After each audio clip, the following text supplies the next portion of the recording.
Hi everybody, it's Jen. Welcome back to my channel, Hallmark Plus More, where we watch and talk about shows, movies, mysteries, Hallmark ornaments, and anything else that floats our boat. So today I'm going to be reviewing Elsbeth, Season 2, Episode 10. So before I get into the review, I just want to thank everybody who likes, subscribes, watches my videos, subscribes to my channel, leaves comments. I appreciate you. Thank you so much for that. So getting into this episode, right, we kind of had this leading up for most of the season 2 here with that side story of the Van Ness case from Chicago where Elsbeth was part of a legal team. And from the pictures that we've seen, she was the only woman on the case. So I never really picked up on that until today when she actually says that. So we kind of find out exactly what went on. So we know that, it's coming up in the media, which of course we think Judge Crawford kind of set that in motion, but I'll get to that at the end. But at any case, that there's some kind of foul play, that they knew about something and tried to cover it up. So, anytime you're a part of a legal team or and you're a part of an organization or a team that's getting headline news, it's not looking good when they're saying cover up, right? So you kind of been wanting to know what the full story is, because Elsbeth seems like such a nice, honest person, and the work that she's doing in the police station is trying to prevent and stop things that she's being accused of. So I mean, it's definitely different for Elsbeth. It's bad for anybody, to be in that spot. But for Elsbeth, it's like that's her job now, is to kind of, police the department and make sure everything's on the up and up. And she's a part of a team that tried to cover up, a police report of all things. So, definitely going to be interesting. I've kind of been waiting it out, like, please tell me the details, because obviously we know Elsbeth didn't do anything wrong, but we still want to know. And having that attorney-client privilege, I was like, how are we going to find out? So thank you for finally telling us what was going on. So I will get into that a little bit later, because it kind of goes back and forth. So the case starts out with, a gentleman on a private jet. Well, I should say, I apologize. It doesn't start out with him on the jet. It starts out with him sitting at a table talking about it. So, like, the very first scene is you just hear his voice, and then you see him sitting in an office. Not in a suit. He's kind of in different clothing. It kind of reminds me of like a yoga retreat. Just kind of casual clothes. And he's basically telling, which we find out later is his brother, his partner, because he has a twin brother. He went through this ordeal, right? Some kind of turbulence, some kind of, incident that happened on his private jet, because you find out they have a ton of money. They have like hedge fund, company, and they make a lot of money. So, his twin brother that's the office they're in, and he's, like golfing, he's got his club, and just like typical rich people are playing golf in their office. So, and his brother doesn't really buy it. Like, you can tell. Like, his brother's sitting there going, I basically had an epiphany on the plane. Like, they were having turbulence. I guess he kind of had this, like, I'm going to die moment, and reevaluating his whole life. So basically, he's saying, I'm giving it all up. I'm a multimillionaire, billionaire. I'm selling it all. I sold the plane, I sold my houses, I sold all my assets. Like, I'm giving it up, I'm quitting. You can do what you want. We own this company together. I don't want you to feel like you need to do anything, but I'm just telling you, like, I quit, like, I'm resigning. And you can kind of tell, his brother's in his business suit, and they've worked their whole lives making this company and making all this money. So you can kind of tell right away that, like, Peter, the twin brother, is like not buying it. He's like, whatever, you'll be back in a week. And then you see on the screen it's like $3.6 billion later. So I mean, Bill, the brother who's basically saying, like, I gave it all up, and you find out, obviously you're like, okay, you've seen them, they're guest actors, you recognize the actors, and of course you're like, yeah, he's gonna turn up dead, which you find out, the brother who gives it all up. I mean, there's even an article or a news story where you see him on a public bus, which is no big deal for me and you, but apparently, this bigwig billionaire sold all his cars, his houses, and there's a picture of him just in casual clothes on a public transportation bus. So, I guess that's looking bad for the company, is what, Peter's probably thinking, because now his twin brother, his owner of the company, is basically, you know, turned in a new leaf, and now he's doing all this stuff. He lives in this apartment. He's giving away $100 bills as he's walking away. Everybody's saying he's so nice. He's giving to charities. And I think Peter's just pretty much had it. Like, look, and he's kind of getting the wrath. Like, he's getting that bad image. Like, what do you think of your brother? Doing all this for charity, giving away this money. And he's just like, I'm still here making money at my company, right? So you kind of get the sense right away, okay, he's going to kill his brother, which I never like to see. I know it happens all the time. Unfortunately, that family members kill other family members, people kill their spouse, children kill their parents. But it's just hard to watch. Like, you kind of know, like, because that's the way Elsbeth is, right? You see the murder, and then you see Elsbeth and them try to solve it. So I was like, oh, wow, this is what we're going to see. And it's crazy. It's disgraceful. I mean, he's basically having a really heated argument, degrading a news anchor on live TV with an earpiece. And he's going to his brother's apartment, asks the girl to, like, give her opinion on some view, pauses it on his earpiece, fights, pushes his brother out the window, walks down the steps, takes his wallet because he's greedy, even though he has a ton of money, makes it look like a robbery, and then pushes a button on his earpiece and then goes right on about his interview. So I'm like, wow, like, you had a heated debate. You're degrading a news anchor woman on live TV. You're on a phone interview. You're degrading her. You basically put her on pause, asking her a question, right? So he doesn't have to talk. Kills your brother, then, goes right back on in the interview and walks away. So right away, I'm like, wow, I mean, you're a psycho. Like, you just killed your brother in cold blood while you didn't skip a beat, and you're degrading a news anchor on live television at the same time. So I'm just like floored by that. I mean, he's dressing up as his brother too. So I mean, he's not like he's in a three-piece suit walking in this apartment.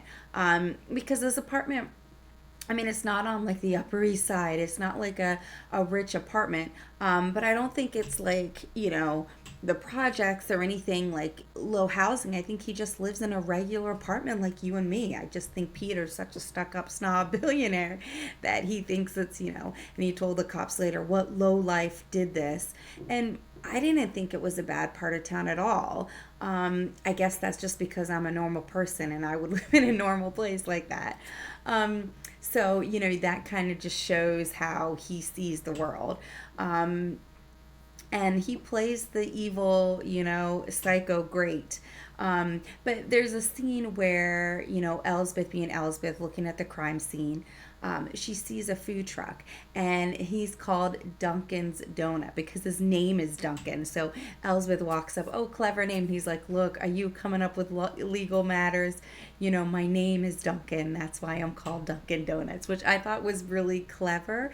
But I get when he mentioned that, I can see, somebody actually filing a suit against him. But he even said, like, look, Bill was a great guy. He came to me every morning and got it, the same donut every morning. A great tipper, always said hi. I saw him this morning, and he didn't wave or anything. He was kind of rude. He walked right past me.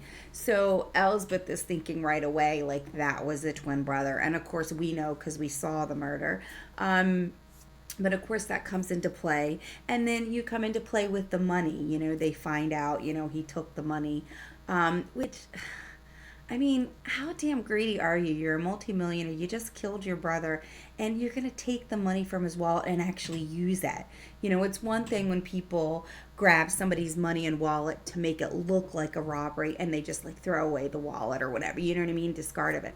But he's like a billionaire, millionaire guy, and he just killed his brother, and he's taken the money and then using it, because in the end, him using that money, that's one of the reasons they were able to find evidence on him. So I mean, how greedy and how psychotic are you?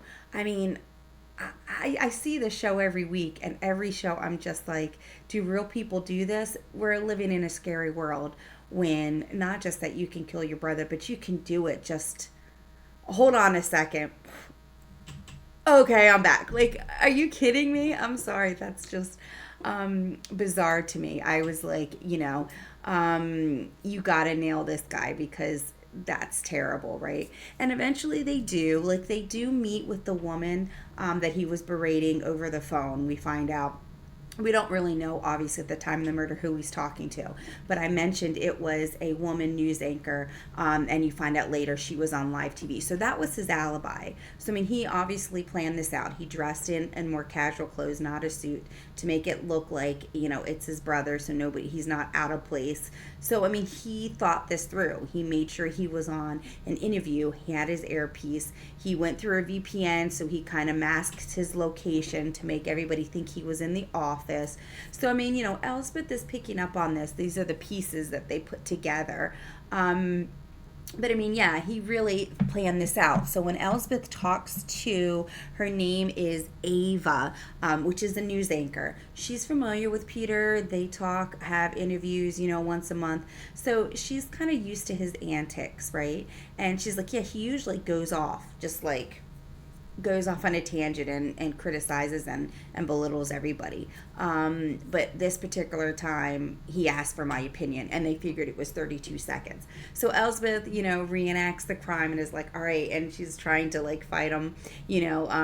One of the cops is like, okay, yeah, that's 32 seconds. So yeah, he could have done that. So, I mean, this episode just really took me back. It's one thing to kill your brother, but to do it in this way and to not skip a beat and not just have an alibi by talking on the phone, but you're like berating this person. You're like, just flat out being so ignorant and rude. And I'm just like, how do you not skip a beat and then take his money like that you don't need? And then it turns out, Peter sits down with Ava, because Ava's like, if you had something to do with it. And Elsbeth comes and is like, yeah, I wanted to talk to you about this stock. Peter bought this stock. Is it possible that after his brother died, somehow he got money because the stock went up? And Ava's like, yeah, that's kind of odd. And then she's like, but his charity did a lot with this stock, so if he knew he was going to kill his brother, then the charity would. So like they kind of worked that out, and then they see that Ava had just had lunch with Peter, and he paid her like $5 for a $200 lunch. First off, what's a $200 lunch? I have no idea. That's crazy to me. But, that's his ignorance and his, greedy selfishness leaving the $5 bill. Elsbeth picks it up, and it's a rare $5 bill. Like the serial numbers are all 8s or something rare like that. And you find out, that's what Bill did. He wasn't going to spend the money. The money was in his wallet so he could, auction it off and give back to his charities and give back to the community. So that's ultimately how they were able to like track him down. Like, look, this we know from, because banks track all their currency. We know that he went to his safe deposit box. We know he got this rare bill and money out that morning. The only way you have it with your lunch with Ava is because you were there that morning he died, because that's when he got the bill. So I mean, his greed and his ignorance and being an arrogant psychopath is how he got caught. If he didn't take the money out of his brother's wallet after killing him, they probably still would have figured it out because they figured out he masked his location. He wasn't in the office when he did the interview, but still, like, it's one of those things where, like, these criminals, they think they're so smart, but their own greed and their own, pride gets in the way, and that's how they got caught. That's how he really got caught, was proving he had this $5 bill on him.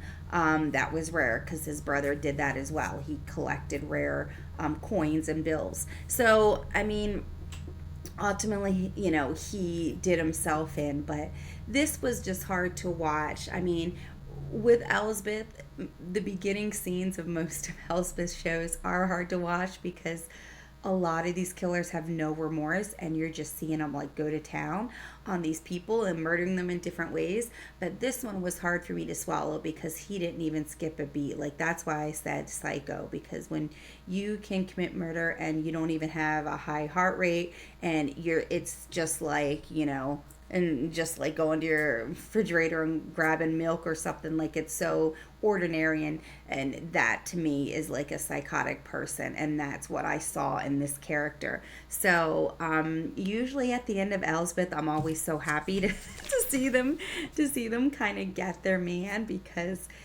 he played the evil twin perfectly. And then in the end, Elsbeth's like, how could you do that? He was your brother. What would your mother say? And that's when he was like, Elsbeth's like, oh, he was the favorite. And, Peter even said, yeah, mom always hugged him first.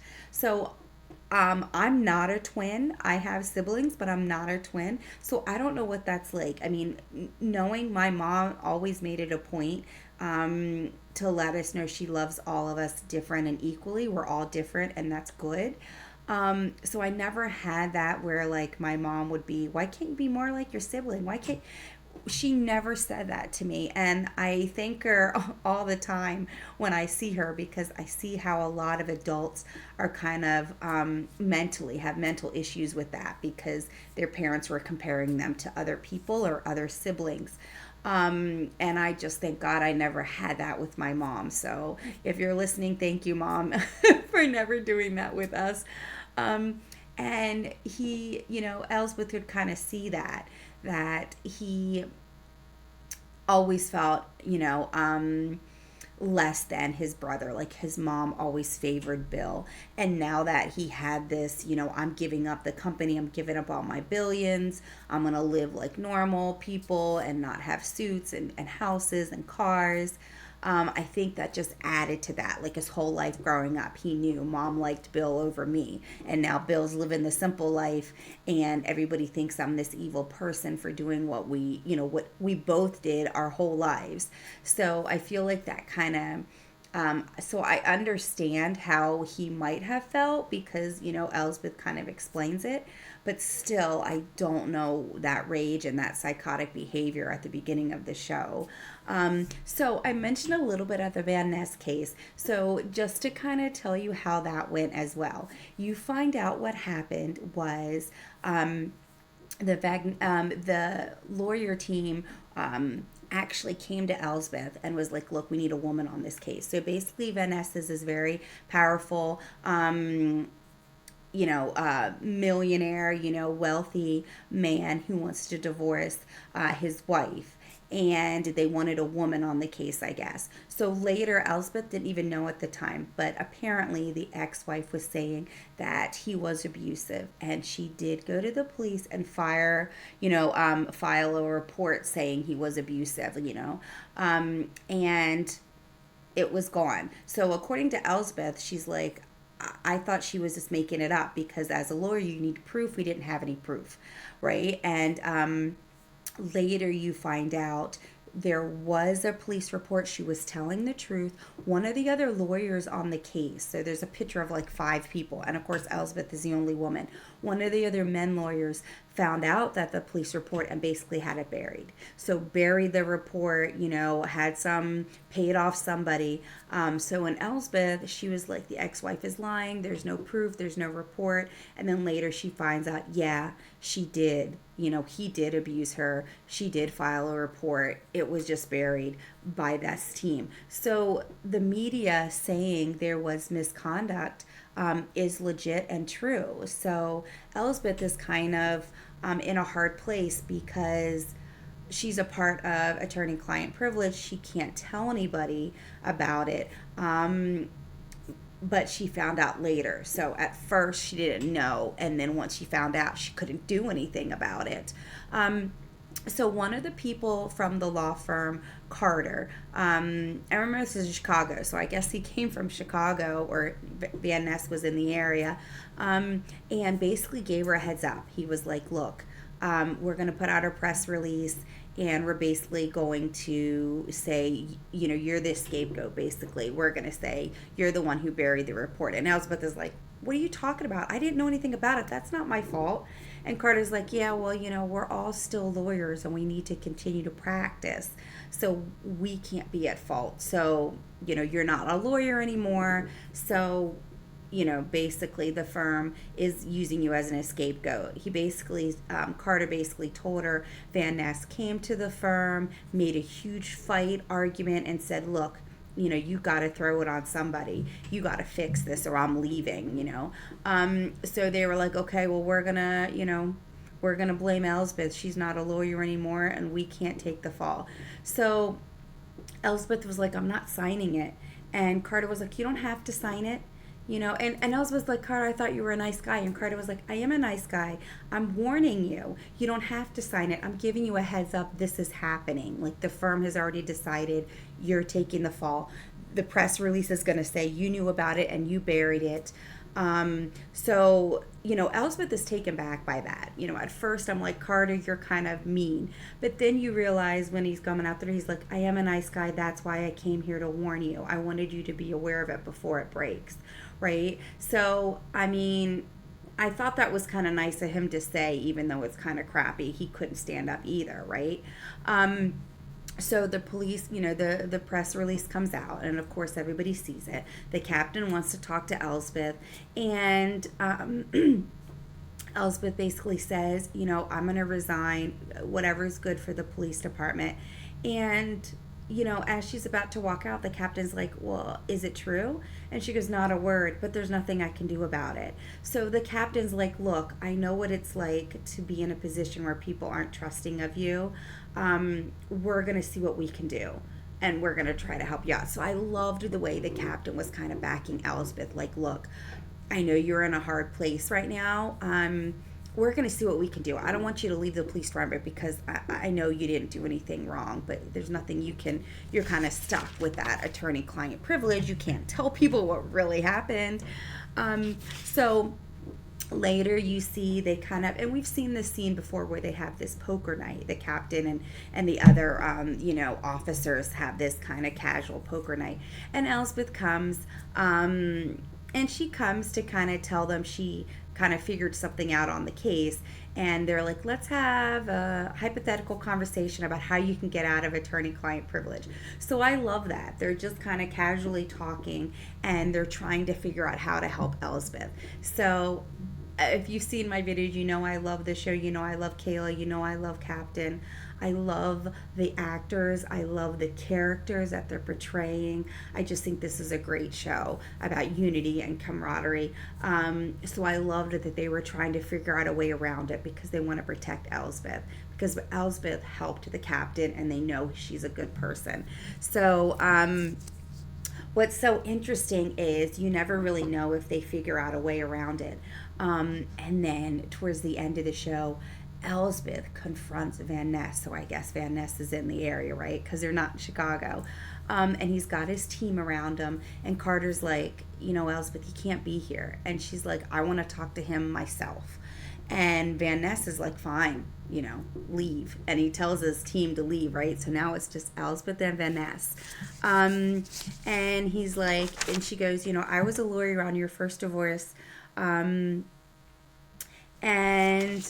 she's like, and she says, I was a lawyer on your first divorce with your ex-wife. And Ellsworth basically tells him the the press release is blaming me. It's going to hurt my reputation. I might lose my job, you know. And Van Ness is just like, whatever. Like he has no remorse at all, obviously, because he's getting away with everything. He's this powerful guy. And then Elsbeth looks at him and says, "You're looking at a woman with nothing left to lose." Elsbeth says she was approached by his current wife, True Rose, soon to be ex-wife. So, I mean, the reason why this is coming up in the news is he's getting a divorce from his second wife, and she's saying there's foul play in the divorce of the first wife because she was abused. So Trimrose is probably saying she was abused too. I mean, she probably was, because we obviously know Van Ness had somebody bury the police report. I'm just saying, like, now that he's divorcing his second wife, that's what's bringing up the information about the first wife. So she says that, you know, like, hey, I've got nothing left to lose. You tarnished my reputation. You know, I lost my job. I'm probably going to help your current wife. And Van Ness, like, you know, now he's like, mad, right? And so he threatens her. You know, you breathe a word to her about the police report, I will make your life hell. I have friends at the police. You know, I'm going to have emails flooded with internet harassment. You know, I mean, he's just like laid it on thick, like basically telling, you know, Elsbeth, you better not, or I'm coming for you, right? And then you see Kayla, and you know, I didn't talk much about her in this episode, but I love Kayla. She's great. And she comes in and basically says, like, and he's like, you can leave. This has nothing to do with you. Like, totally, you know, being the arrogant, you know, SOB he is, just talking down to Kayla. And it turns out, you know, you threatened me in front of a witness, which makes attorney-client privilege null and void. And I'm free to defend myself. And Elsbeth says, and you know what? I'm great at defending myself. So, like, Van Ness, you know, goes from mad to threatening to I'm better than you. I'm threatening you. There's nothing you can do. His, you know, authoritative. And all of a sudden, when she says that, it's like you can see, you know, he's... You know, like, I feel like he feels he's untouchable. So to me, I loved that. Like, yeah, you're getting yours, buddy, right? And Kayla handcuffs him and puts him in the police car. And his team, because remember, he kind of blew off his team when Elsbeth says, I want to talk to you by yourself. So the team, 3 or 4 other people are by his, you know, his SUV or sedan or whatever. And Elsbeth looks over, and Carter looks over at Elsbeth, and he kind of like nods, like kind of, you know, smiles and nods. And to me, I love that, because like I said, I feel like Carter's in a hard place too. There's nothing he can do about it, so he goes and warns Elsbeth. You know what I mean? Like, hey, I am a nice guy. I'm telling you ahead of time so you can kind of prepare yourself when this drops tomorrow. So I liked that. So when Elsbeth, you know, says her piece and basically says, you threaten me in front of a witness, null and void. I can say whatever I want. And Carter kind of sees that. And I love that, because, you know, Carter's just like, yeah, you got him. And then you see the bombshell report, Van Ness, True Rose case, police report comes out, and you see this as on the news. So the TV newscast gets it right away. And it says that, like, you know, one of the lawyers came forward, and, you know, and the police report, somebody at the police was able to uncover the, you know, the missing police report, which I love, because, you know, people with the captain and them were able to find the police report that was buried and bring that to light. So like I said, you know, anytime somebody is trying to do a cover-up, I love to see justice served. The fact that he was beating his ex-wife and he had the police report buried in the divorce proceedings, like, you need to get yours. Like, that's just terrible, right? I mean, the Bill and Peter murdering your twin brother, so disgraceful the way he did it. Same thing with this guy. He just thinks he's untouchable. So if you're mighty and powerful and you do something wrong, or you try to buy people off and cover things up because you think you have all this money, I love seeing justice served. So, you know, especially since we've been seeing this building from several episodes as Van Ness, what happened in Chicago, How does it affect Elsbeth? What's going to happen? They've kind of been building that up. So I was so happy to see kind of it all come crashing down in this episode. You found out what happened in Chicago. You actually like talked to another person, Carter. So you talked to somebody else on the team, interact with Elsbeth. And then you basically see Elsbeth trick Van Ness into threatening her, and she's able to take him down. So, and it happened right away. Like you see the news report, so it all kind of plays out, and I love that. And then Kayla says to Elsbeth, because now Elsbeth doesn't have to resign or leave, you still have more to do, quote unquote. And Elsbeth says yes. And while she's saying yes to Kayla, the last scene of the show, she's looking over at a picture of Judge Crawford in a newspaper article with Judge Crawford, and he's getting some award or some, I'm the best judge, whatever.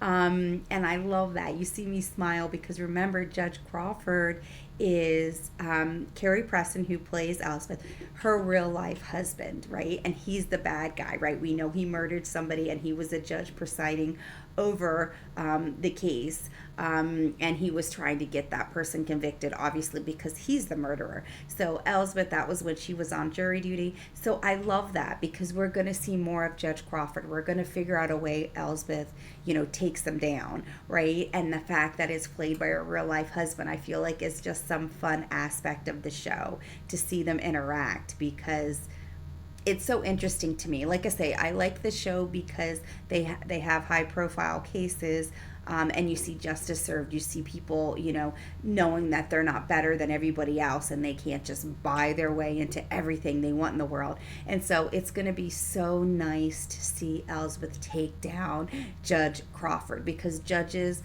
are not gods. They can't do whatever they want either, right? Everybody has to serve justice. Everybody has the same laws. So, I'm going to have such nice nice sweet revenge when she finally does take him down, and the fact that it's her husband. So she's playing, with her ex-husband as an evil villain, kind of, so to speak. So I don't know how many more episodes Judge Crawford is going to be in. He wasn't in this episode. You just saw the newspaper article, but obviously, and I found out that Elsbeth has, I think, 20 episodes, and this was episode 10, so we still have several more episodes to see what happens with Judge Crawford.